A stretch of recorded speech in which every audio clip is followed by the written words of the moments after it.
Dan sektora za vanredne situacije obeležava se u nedelju 17. septembra. Ova nedelja posvećena je različitim aktivnostima, inicijativama, manifestacijama, a počela je 11. septembra akcijom dobrovoljnog davanja krvi u Domu Crvenog krsta u Požarevcu, u kojoj je učestvovalo 12 pripadnika sektora. Odeljenje za vanredne situacije u Požarevcu je jedno od 27 organizacionih jedinica sektora i ono se takođe priključilo obeležavanju dana sektora nizom manifestacija,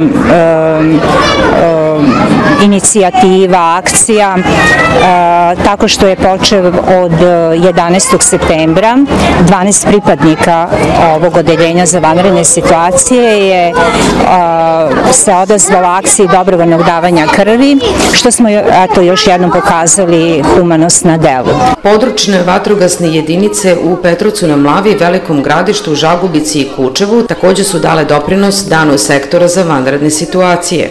Ostale područne vatrogasne jedinice ovog odeljenja za vanredne situacije u Petrovcu na Mlavi, u Velikom Gradištu, u Žagubici i u Kučevu takođe su dali svoj doprinos ovom danu kroz izvođenje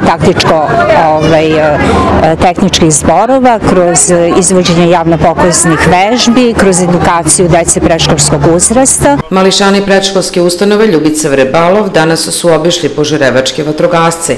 Imali su priliku da se upoznaju sa opremom koju koriste vatrogasci u različitim situacijama, ali i da nauče kako da se ponašaju u slučaju požara, poplave, zemljotresa ili nekih drugih nepredviđenih situacija. Mi smo danas ugostili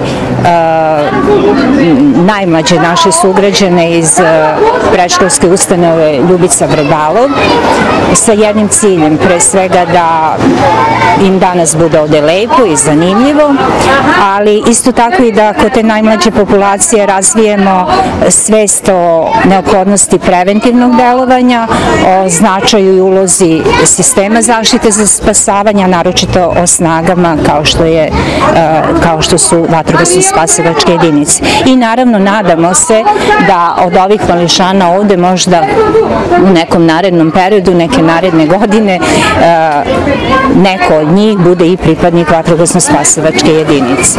Nedelja se završava slavom sektora za vanredne situacije, danom Presvete Bogorodice Nesagorive kupine.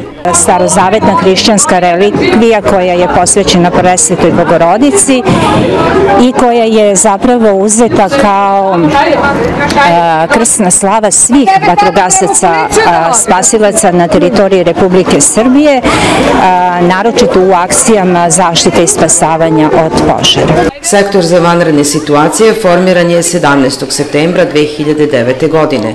Godine 2015. u jednoj od poseta vatrogasaca spasilaca sektora za vanredne situacije Hilandaru na predlog monaha, imajući u vidu da je neopalima kupina zaštitnik vatre i groma, predloženo je da to bude slava i zaštitnik svih vatrogasaca spasilaca u Srbiji.